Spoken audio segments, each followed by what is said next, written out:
Jadi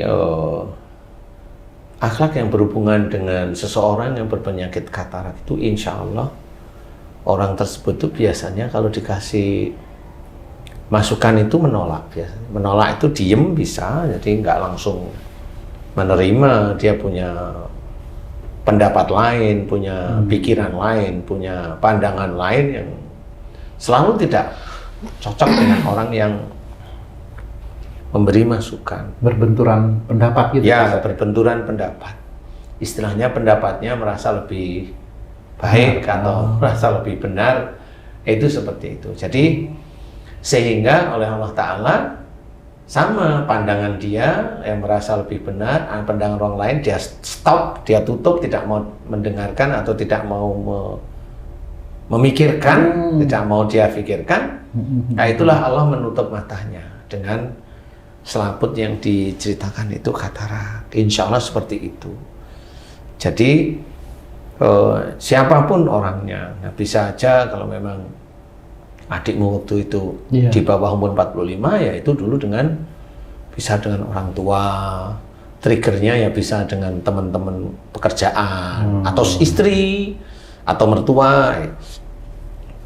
Trigger itu bisa dengan istri, tapi bisa juga dengan orang tua atau mertua, itu yang paling kuat. Gitu ya. Bukan karena kebanyakan kena sinar komputer itu, bahasa itu katanya dulu sih gitu. Kebanyakan kena sinar apa namanya sih? Ultraviolet gitu. Iya. Tapi kamu dulu pakai komputer nggak? Jarang. Terus kalau istrimu pakai komputer nggak dulu? Pakai. Katarak nggak? Enggak. Ya kalau sudah jangan dibicarain. Jangan jadi acuan. Jangan jadi acuan. Jangan Kalau jadi enggak, acuan, ya. kan temannya istrimu katarak enggak? Enggak ya, sudah jangan jadi acuan seperti itu. Itu hanya alasan agar membenarkan analisa dia aja. Kalau memang mau di ini ya sudahlah. Karena memang komputernya ada. Coba aja lihat aja. Di antara 100 orang pemain komputer, katarak enggak di umur 40 kan gitu ya. Rata-rata ya enggak kalau orangnya itu bisa menerima masukan, enggak. Insya Allah enggak. Nah, itu karena memang adikmu memang waktu itu biasanya kalau dikasih masukan terus diem gini. Saya kesannya itu kayak yang dengerin tapi nolak. Seperti itu. Ya. Siapapun orang yang berkatarak begitu.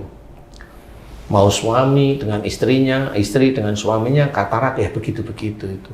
Kalau dia katarak di bawah umur 45, biasanya dengan orang tuanya diberi masukan atau dinasihatin, atau merasa dia dengan orang tuanya itu nggak cocok kalau punya pendapat. Jadi berbenturan istilahnya. Dan itu kalau dia emosi, bentukannya sudah emosi, glukoma bisa muncul. Jadi nggak cuma katarak, glukoma karena dia ada marah yang tidak cocok dengan pandangan.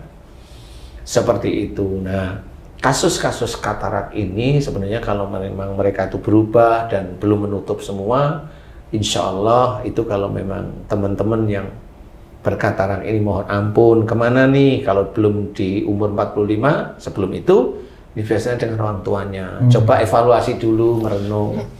Kalau udah lihat YouTube ini, merenung, kemudian diingat-ingat sama siapa ya saya yang sering menolak itu. Ibu mamanya.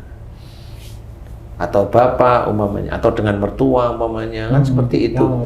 Ini ya bisa loh, wah saya dengan mertua saya.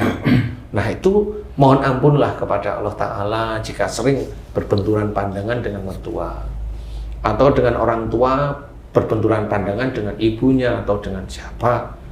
Itu minta maaflah terus menerus, kemudian mohon ampun kepada Allah Ta'ala. Jika katarak ini disebabkan karena selalu menolak pandangan dari orang tua, menolak masukan dari orang tua. Apa yang dikatakan orang tua atau mertua itu nggak cocok aja dengan orang tersebut. Nah ini yang menyebabkan munculnya katarak. Insya Allah seperti itu. Jadi terpacu muncul lapisan baru. Saya nggak tahu itu lemah apa itu mati apanya namanya. Selaputnya, wallahualam ya, tapi intinya katarak itu menutup mata, menutup pandangan. Jadi kalau umpamanya seorang di atas umur 45, dia umpamanya umur 60, katarak, atau 55, katarak kayak ini biasanya dengan pasangannya.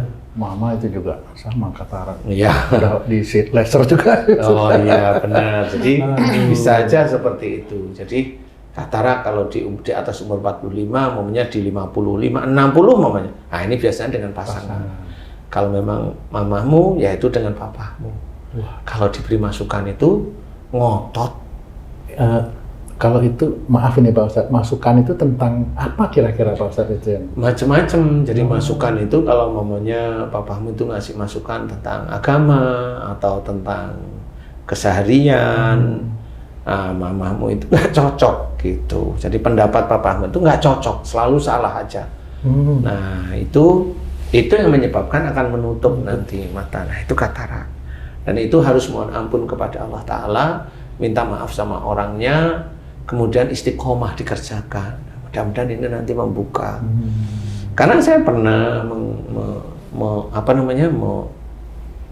menangani orang yang Katarak. Ya katarak, ya sarafnya mati.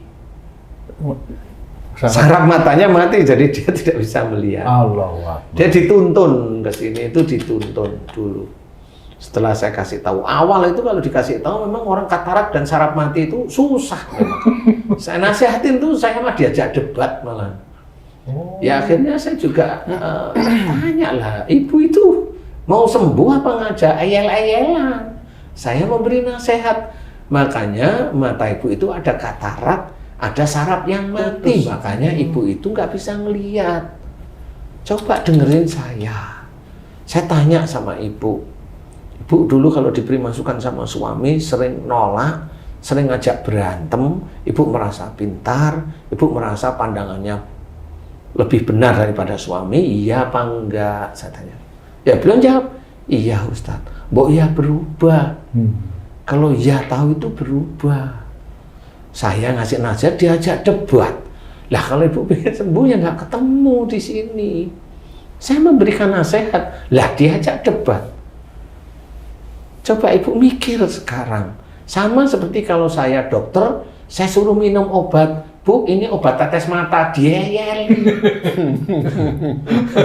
Lah kan nggak ketemu jadinya, kan pusing kita itu. Akhirnya saya tanya sama suaminya, memang betul istrinya ngajak debat aja pokoknya. Ajak debat aja. Lah bu, kan benar suaminya ngomong seperti itu. Bu, ya ibu kalau ingin sembuh, nurutlah sama nasihat saya. Bukan saya yang sok pintar. Tapi pasien saya yang seperti ibu banyak, alhamdulillah itu mulai bisa melihat. Lah ibu kan ngeyel, gimana saya mau cerita. Akhirnya beliau mau, sekali, 2 kali, 3 kali, 4 kali, mulai dia jalan tidak dituntun sama suaminya. Nah di situ saya baru, nah kan ibu udah ngerti. Iya Ustadz, pada waktu mamanya di ruangan itu kan saya ganti kursi. Yang dulunya kan hitam, saya ganti krem, kan gitu. Ngomong, dia masuk itu, Ustadz kursinya kok ganti krem, dulu yang hitam mana? Duh, ibu udah bisa lihat, ya dikit-dikit, ya bersyukurlah. Saya yang kaget saya. Nah seperti itu. Dan banyak kasus, makanya kalau saya memberi nasihat, dengarkan. Sebenarnya nasihat ini sama seperti Allah menceritakan. Wa idza quri'al Qur'anu fastami'u lahu wa ansitu la'alakum turhamun. Jadi kalimat dalam Quran ini tetap harus dibawa. Jika ada orang membacakan Quran, ya Quran itu isinya nasihat, cerita-cerita yang baik yang harus dikerjakan kita, maka dengarkan, perhatikan agar kamu mendapatkan rahmat. Saya memberikan pada ibu, bu jangan ngeyel. Mbok yang nerima dengan suami, ini tetap nasihat baik. Di dalam hadis juga orang disuruh untuk hormat pada suami, kalau itu istri. Disuruh untuk diskusi, musyawarah. Kan harus mau mendengarkan. Itu juga ada dalam Quran. Kalau suami salah disuruh memaafkan.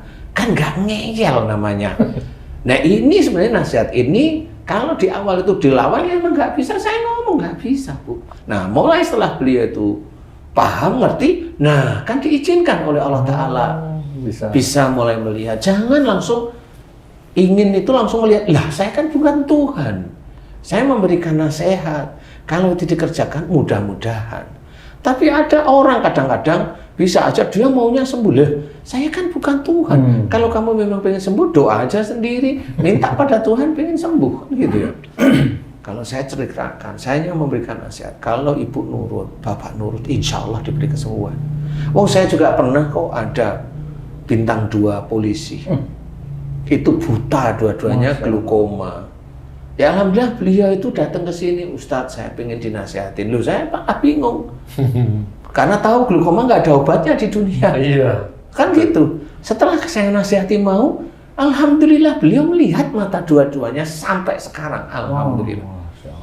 Itu kebesaran Allah. Walaupun beliau itu jenderal bintang 2, tapi mau mendengarkan. Kan gitu. Tapi bagi orang-orang lain, yang orang-orang muslim yang lain, bintang 2 belum, bintang 1 bukan, bintang 7 pusing, dinasehatin, ngeyel lah. Ya nanti kalau memang sakit, katanya ini dosa saya digugurkan. Loh, dosa saya kok digugurkan dari mana aja. Emangnya bunga jambu gugur kan gitu ya. Nah, inilah yang harus kita ketahui bahwa katarak itu insya Allah itu dari kalau diberi masukan itu nolak. Nolak aja hatinya, nolak. Jangan. Kalaupun mau nggak cocok, normal. Orang itu pikiran dia sama pikiran kita kan beda. Yang penting kita tidak menolak. Intinya adalah kita itu mau mendengarkan. Kalau tidak cocok, berarti kita itu diuji oleh Allah Ta'ala, oleh seseorang yang tidak cocok dengan kita, dan kita disunahkan untuk mendengar dengan beristighfar, dengan bertasbih. Tidak usah marah. Apalagi seiman, udah cukup. Karena itu lebih mulia di hadapan Allah Ta'ala daripada orang yang tidak cocok tersebut cuak-cuak terus, baik di YouTube kayak atau dia, udah biarin aja.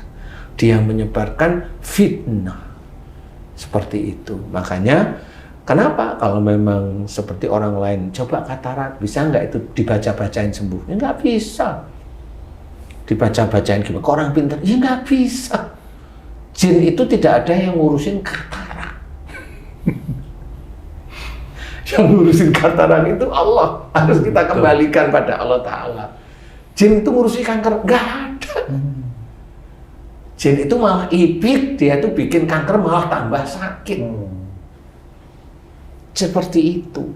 Kalau ada orang bilang kankernya sembuh, itu bukan kanker. Itu cuma rasa sakit. Bukan kanker. Insya Allah.